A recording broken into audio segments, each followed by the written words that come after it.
Hello guys, welcome back to my YouTube channel. Ay magluluto tayo ng beef caldereta. Ayan. Mga recado. Tapos, naghiwa ako ng sibuyas at saka bawang at bell pepper. Capsicum sa Australia. Ayan, pinakuluan ko na yung baka para hindi na mahirap palambutin. Ayan. Ito ko muna itong patatas at saka carrot para hindi mahirap kalambutin mamaya. So, dapat yan naman natin. Hahanguin na natin ito guys. Set aside na natin ito. Ayan. Bago mag-isap tayo ng sibuyas bawang.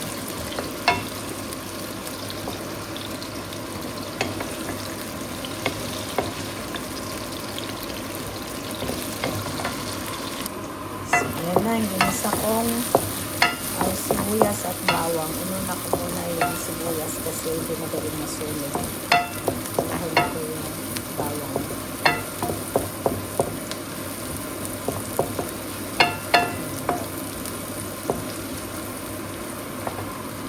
Tapos, ilagay na natin yung ating pinakuluan na baka. Ayan.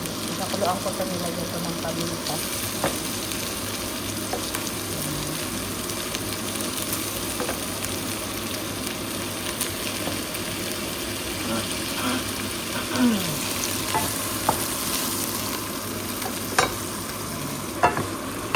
So, halo-haloin natin sa sibuyas at bawang.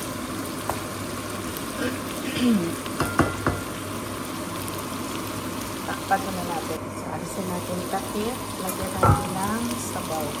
So, ang sasabaw ko, yung tubig na akong ginamit kanina sa pagpakulo.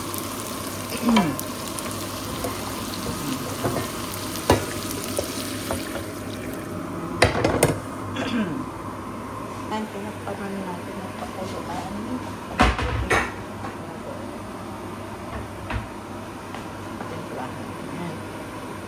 Malapit na guys kasi nilagyan ko siya ng liver spread. Ayan. Isa nga lang nilagay ko. Lapit na. Malambot na siya kasi pinakuluan ko siya talaga para pagkain ay malambot na sarap. So, alam, pakuluan muna natin bago natin ilagay ang mga gulay. Ayan, nilagay ko na yung patatas at carrots. Kumaya pag medyo malambot na bago ko ilagay yung capsicum o bell pepper. Nagsain na rin ako kasi gusto nyo kumain dito. Ang sarap. Hindi masyadong mapula. Tama lang. Ko yan ng tomato sauce pero konti lang. Ngayon lalagyan ko rin siya ng konting mamasita caldereta. Yung mix. Konti lang. Kasi paano ko yung sobra-sobra naman. Yan. So hahaluin natin para mas lalong malasa. Konti lang nilagay ko. Sarap na nga eh. Tikman ko. Kaya napag-ilagyan ng capsicum. Wow, sarap. Nilagay ko na po yung yung capsicum, green and red. So, kahit hindi mo nalagyan ng magic sarap, basta nung sinabawan na siya habang pinapalapot mo siya, ilalagyan mo ng liver spread. Ang sarap-sarap na niya kahit walang magic sarap. Kasi nga, nilagyan ko na ng beef cubes, isa lang. So, tingnan nyo guys, ang ganda-ganda tingnan, no? Ayan. So, kunting pakulo pa dahil hindi pa masyadong malambot yung patatas. So, ayan yung niluto ko guys. Caldereta. So, habang nagluluto ako, yung mga hugasan, yung mga ginagamit ko pagluto. Hinugasan ko na siya. Pag natapos magluto, eh, ayos na lahat. Linis na lahat. So, ayaw ko yung habang nagluluto, sige, kalat ng kalat, tapos pa magugas. Pag natapos na, hindi, ayaw ko na ganun. Gusto ko, yung lahat ng mga ginagamit ko, pupugasan ko na siya. Para pag katapos ko magluto, malinis na lahat. Pwede kakain na lang ako. Ayan, ang sarap-sarap siya. Sarap. Diba? Yan. Kain na tayo yan. So, tikman na ulit guys yung niluto ko ha. Tinakuha ko. Ano na, luto na yung patatas. Hindi pa gaano luto. Naku, matutuwa talaga yung hobby ko nito kasi paborito niya to eh. Ito yung paborito niya yung luto ko. Yung kaldereta baka. Kasi masaya siya dahil magbabaon siya bukas.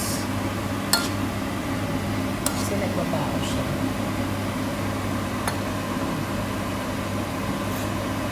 Sarap.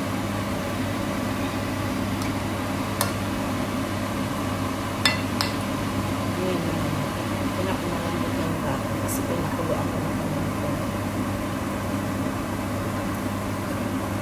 Wow, malambot na. Parang mainit. Walang paano ko muna. Ang sarap. Tutuwa si hubby nito. Sarap-sarap talaga niya. Ayan, buksan na natin. Luto na sigurado to. Tikman natin.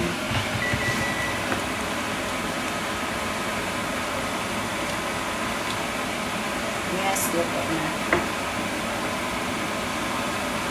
Inaano ko yung patatas eh. Okay. Scoop already. Yummy. Okay guys. Ganun lang ako magluto ng kaldereta. Pakuluan ko muna yung baka. Kuluan. Sabawan mo siya, tapos lagyan mo ng paminta. Pagka malambot na, hanguin mo. Tapos pipirituhin mo yung patatas at saka carrots. Ayun, tapos sa huli na yung pagka naprito na yun, tapos igigisa mo lang yung karne, lagyan mo ng liver spread para pampalasa. Ayun, ganun lang guys. Okay, thank you guys for watching my video. If you are just new on my channel, please don't forget to like, subscribe, and press the notification bell so you'll be updated. Bye for now. Mwah.